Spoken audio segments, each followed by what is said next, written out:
गोपालगंज नामक गांव में मदन नाम का एक किसान रहता था। मदन अपने खेतों में बहुत मेहनत से काम करता था और उससे ही जो आमदनी होती उसी से उनका घर चलता था। मदन के घर में उसकी बीवी माला और 2 छोटे छोटे बच्चे थे।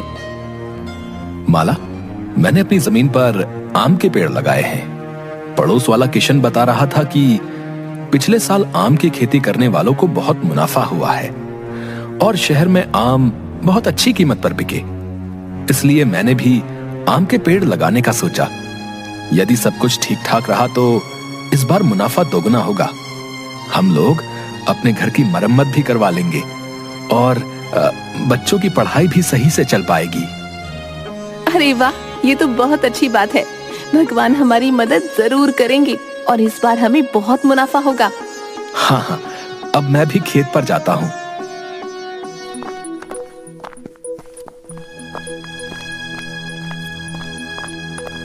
मदन रोजाना अपनी जमीन पर जाकर पेड़ों में पानी देता और उनकी खूब सेवा करता ताकि बहुत अच्छे फल आएं। कुछ महीने बीत जाते हैं और बरसात का मौसम आ जाता है। मदन के आम के पेड़ भी लगभग फल देने के लिए तैयार हो गए थे। मदन के दोस्त किशन का खेत भी वहीं पास में था। दोनों आपस में रोज बातें करते थे।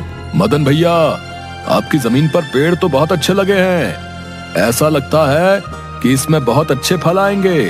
हाँ किशन, मैंने मेहनत तो बहुत की है।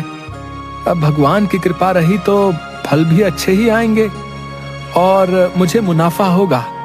बस भगवान हम सब किसानों पर कृपा बनाए रखे और इस बार तूफानी बारिश ना आए। कुछ गांव वाले कह रहे थे कि इस बार यदि बारिश ज्यादा हो गई तो काफी फसल नष्ट हो जाएगी। बस उन लोगों की बातें सुनकर ही मेरे मन में चिंता बैठ गई है, कहीं हमारी मेहनत बर्बाद ना हो जाए। नहीं नहीं, चिंता मत करो, ऐसा कुछ नहीं होगा। भगवान पर भरोसा रखो। अपना काम खत्म करके किशन और मदन अपने अपने घर चले जाते हैं।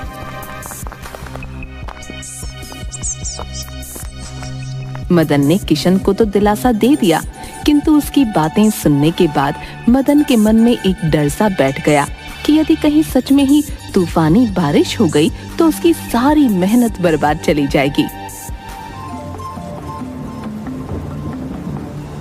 एक दिन बहुत तेजी से बारिश हुई।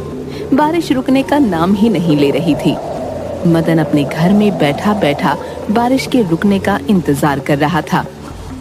लगातार 2 दिन से बारिश हो रही है, रुकने का नाम ही नहीं ले रही। मेरा मन बहुत घबरा रहा है।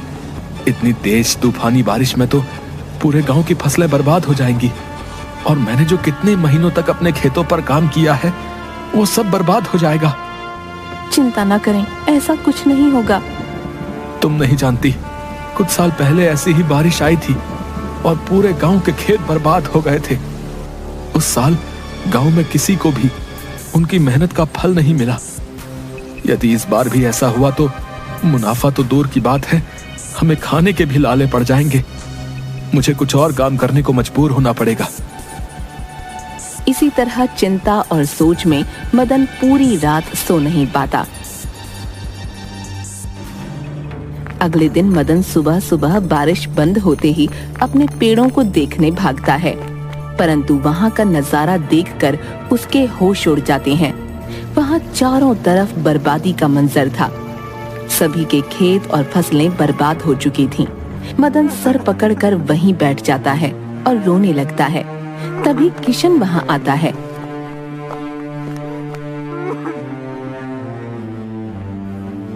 अरे भैया, इस बर्बादी की बारिश ने तो सभी किसानों की मुसीबत बढ़ा दी।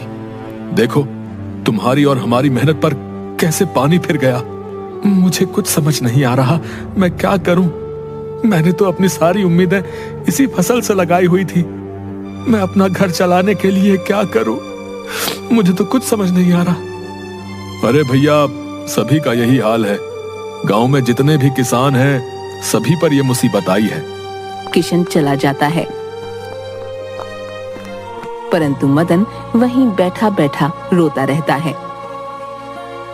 काफी देर वहां उदास बैठने के बाद मदन जब अपने घर की ओर जाता है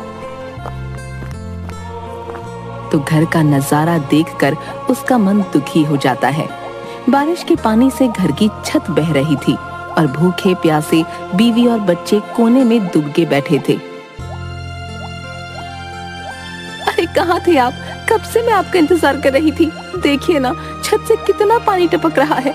भूखे प्यासे बच्चे कब से खाने के लिए कह रहे हैं, पर मैं खाना कहाँ से लाऊं? ना तो घर में राशन है, ना ही सोने की जगह। आप कुछ कीजिए ना, मुझसे बच्चों का ये दुख नहीं देखा जाता। माला, मैं कुछ करता हूँ। हमारा सब बर्बाद हो गया। भगवान न जाने कैसी परीक्षा ले रहा है। मैं बच्चों के खाने का बंदोबस्त करता हूँ। अपने बीवी बच्चों को इस हालत में देखकर मदन का मन रोने लगता है।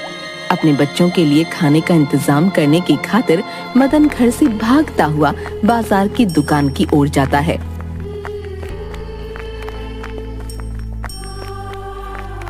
पर बारिश होने के कारण उसे कहीं से भी कोई मदद नहीं मिलती, क्योंकि उस आफत की बारिश में सभी का बुरा हाल था। बहुत भारी मन से मदन खाली हाथ निराश होकर अपने घर की ओर लौट रहा था। तभी अचानक उसे एक चिड़िया के कराहने की आवाज आई। यह किसी पक्षी के रोने की आवाज कहाँ से आ रही है? वो इधर उधर नजर घुमाता है तो उसे एक घायल चिड़िया दिखती है, जो कि दर्द से बुरी तरह कराह रही थी। अरे, ये इस नन्ही सी चिड़िया को किसने घायल कर दिया? लगता है ये भी इस बारिश में घायल हुई है। मदन तुरंत अपनी परेशानी भूलकर उस चिड़िया के जख्म को साफ करके उसकी पट्टी करता है और उसे पानी से अच्छे से साफ करके उसे पीने को पानी देता है। कुछ देर में चिड़िया का दर्द कम होता है और वो मदन से कहती है, तुम कितने अच्छे इंसान हो। तुमने मेरी मदद की, मेरी जान बचाई। तुम खुद कितने दुखी और परेशान थे, फिर भी तुमने एक चिड़िया के दर्द को देखा और तुमने उसकी मदद भी की। चिड़िया को बोलता देखकर मदन बहुत हैरान होता है और उससे पूछता है, तुम एक पक्षी हो, फिर भी इंसानों की भाषा कैसे बोल रही हो? तुम साधारण चिड़िया नहीं हो। हाँ, मैं एक जादुई चिड़िया हूँ और मैं तुम्हारी परीक्षा लेने आई थी। मैं देखना चाहती थी कि इतने दुख में भी क्या तुम मेरी मदद करोगे। तुम इस परीक्षा में पास हुए, इसलिए मैं तुम्हें इनाम देती हूँ। तुम मुझसे कोई भी वरदान मांग लो, जो भी इच्छा जाहिर करोगे वो पूरी हो जाएगी। मदन कुछ सोचने के बाद चिड़िया से कहता है, आप तो सब जानती हैं, मेरी पूरी मेहनत पर पानी फिर गया। मेरे पेड़ फल देने को तैयार थे, परंतु ऐसी तूफानी बारिश आने की वजह से मेरी सारी फसल बर्बाद हो गई। आप मेरी कुछ ऐसी मदद करें कि मेरी सारी फसल ठीक हो जाए और मैं इस मुसीबत से निकल पाऊं। मैं तुम्हें कुछ जादुई बीज दे रही हूँ। इन्हें तुम कल सुबह अपने खेतों में डाल देना। फिर देखना, तुम्हारे पेड़ों पर सोने के आम लगेंगे। तुम्हारे जो पेड़ बर्बाद हो गए हैं, वे सभी इनके जादू से ठीक हो जाएंगे और उन पर सोने के आम लगेंगे। इसके बाद तुम्हें कभी भी चिंता और गरीबी का सामना नहीं करना पड़ेगा। चिड़िया वो जादुई बीज देकर उड़ जाती है। मदन वहीं बैठा सोचता रहता है, क्या इस चिड़िया ने सचमुच जादुई बीज दिए होंगे? क्या सचमुच मेरे बागों में सोने के आम लगेंगे? ऐसा हो गया तो मेरी सभी मुसीबतें खत्म हो जाएंगी और मैं सुख का जीवन बिता पाऊंगा। मदन घर पहुंचता है। आप कहाँ गए थे? मैं कितनी परेशान थी, आप कुछ कहकर भी नहीं गए। माला, मैं अपने खेतों में गया था। वहां सारी फसलें पूरी तरह बर्बाद हो चुकी हैं। मैं वहीं बैठा रो रहा था, तभी कुछ जादुई घटना हुई। ये कहते हुए मदन माला को सारा किस्सा बताता है कि किस तरह जादुई चिड़िया ने मदन को जादुई बीज दिए।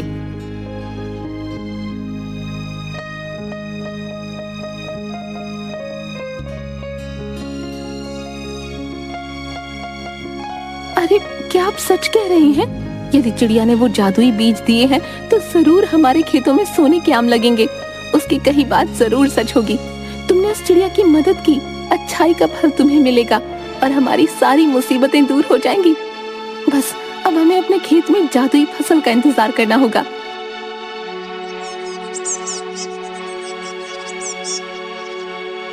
मदन और माला सो जाते हैं।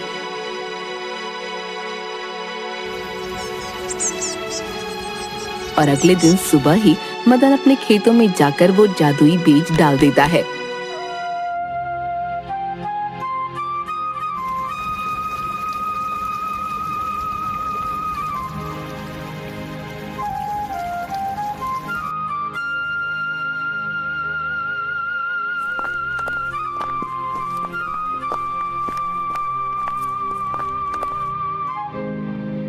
कुछ दिनों के इंतजार के बाद मदन के खेतों में पेड़ों पर सचमुच सोने के आम लगे नजर आते हैं।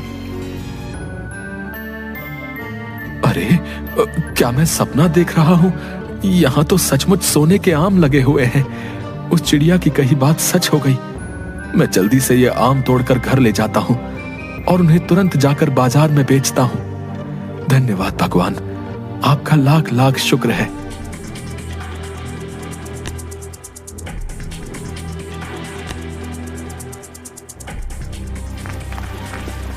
मदन वो आम लेकर घर की ओर दौड़ता है।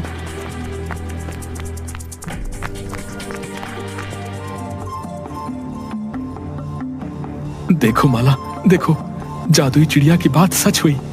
अब हमारे गरीबी के दिन गए। देखो, सोने का आम, कमाल हो गया ना? अरे ये तो सचमुच सोने के आम है। ये आम बेचने पर तो हमें बहुत सा पैसा मिलेगा, परंतु अभी केवल एक ही आम बाजार ले जाओ और उसे बेच कर आओ। सारे आम एक साथ ले जाना खतरनाक होगा। मदन एक आम लेकर बाजार जाता है।